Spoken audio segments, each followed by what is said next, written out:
আচ্ছা, তাদের জন্য আপনি কি নিয়ে যাচ্ছেন? আমি এমনি কিছু একটা মোরগ নিয়েছি আর ডিম নিয়েছি আর গালা চাল আর ডাল। ওই পরিবারের কতজন যাচ্ছেন আজকে ঢাকায়? আমরা আছি 8-9 জন, ছোট বড়। 2 বছর আগে ঠিক আজকের এই দিনে উদ্বোধন করা হয়েছিল স্বপ্নের পদ্মা সেতু। তবে যানবাহনের জন্য এটি উন্মুক্ত করে দেওয়া হয় 26 জুন থেকে। এ সেতু উদ্বোধনের মধ্য দিয়ে দক্ষিণাঞ্চলবাসীর স্বপ্নের দোরগোড়ায় পৌঁছতে পারলেও লঞ্চ মালিকদের জন্য এটি দুঃস্বপ্নে পরিণত হয়। এ সেতু উদ্বোধনের পরপর চরম যাত্রী সংকটে পড়ে বিলাসবহুল লঞ্চগুলো। ধীরে ধীরে অবস্থা এমন পর্যায়ে পৌঁছেছে যে বর্তমানে পথে বসার উপক্রম হয়েছে লঞ্চ মালিকদের। বছরের 2টি ঈদ উৎসবের দিকে তাকিয়ে থাকেন লঞ্চ মালিকরা। সারা বছরের লোকসান তারা এই 2টি ঈদ উৎসবে পুষিয়ে নেওয়ার চেষ্টা করেন। আমরা যদি আজকে আপনাদের একটু লঞ্চঘাটের দৃশ্য দেখাই তাহলে সহজেই অনুমেয় হবে যে বরিশাল নৌবন্দরের আজকের চেহারাটা দেখছেন, এটা অবশ্য ঈদ উপলক্ষে। আজকে বরিশাল থেকে ঢাকা যাবে 7টি লঞ্চ, তবে এই সংখ্যা আরও হয়তো 2-1 দিন থাকবে।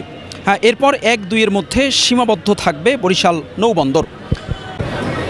দেশের দ্বিতীয় বৃহত্তম এ নৌবন্দর থেকে 2022 সালের 24 জুন পর্যন্ত ঢাকার উদ্দেশ্যে ছেড়ে যেত 8টি লঞ্চ। এর মধ্যে বরিশাল নৌবন্দর থেকে 5টি, দিবা সার্ভিস হিসেবে ছিল গ্রিন লাইন। এর বাইরে জালকাঠি ও তুষখালী থেকে ছেড়ে আসা 2টি লঞ্চ বরিশাল হয়ে ঢাকায় যেত। প্রত্যেকটি লঞ্চই থাকত যাত্রীতে টইটুম্বুর। লঞ্চের একটি কেবিনের জন্য লঞ্চ কর্তৃপক্ষের কাছে ধরনা দিতে হতো যাত্রীদের। ভিআইপি লোকজন ছাড়া লঞ্চের কেবিন পাওয়ার নজির ছিল না বললেই চলে। অথচ সেসব আজ কেবল স্মৃতি। মাত্র 2 বছরের ব্যবধানে পাল্টে গেছে সব কিছু। এখন রোটেশন করে চলছে 2টি লঞ্চ। কখনো কখনো বরিশাল নৌবন্দর থেকে ছেড়ে যাচ্ছে 1টি লঞ্চ।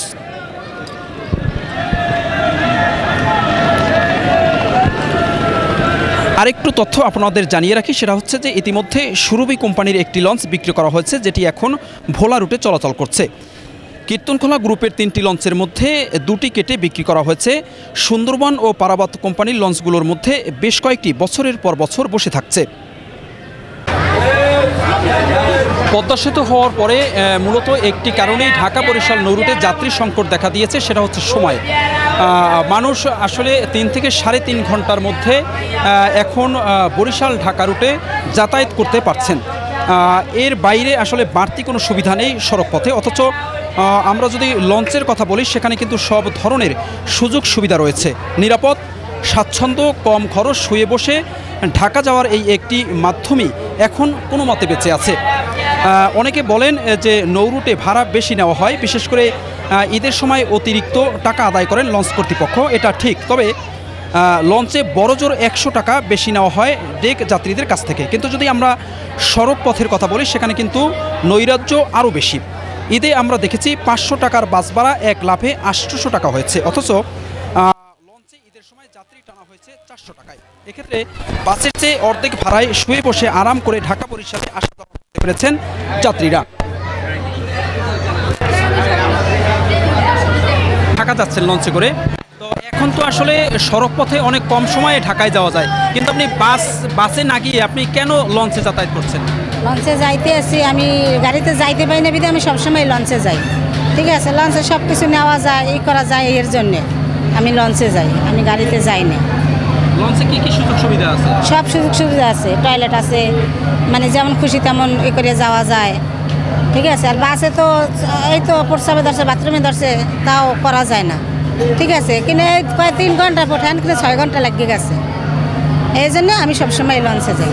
আচ্ছা, ঢাকায় আপনি কার কাছে যাচ্ছেন? আমার ভাই আছে, ভাই বউ আছে, মেয়ে আছে, সবই আমার ঢাকায়। আমিও ঢাকা ছিলাম 13 বছর। আচ্ছা, তাদের জন্য আপনি কি নিয়ে যাচ্ছেন? আমি এমনি কিছু একটা মোরগ নিয়েছি আর ডিম নিয়েছি আর গালা চাল আর ডাল।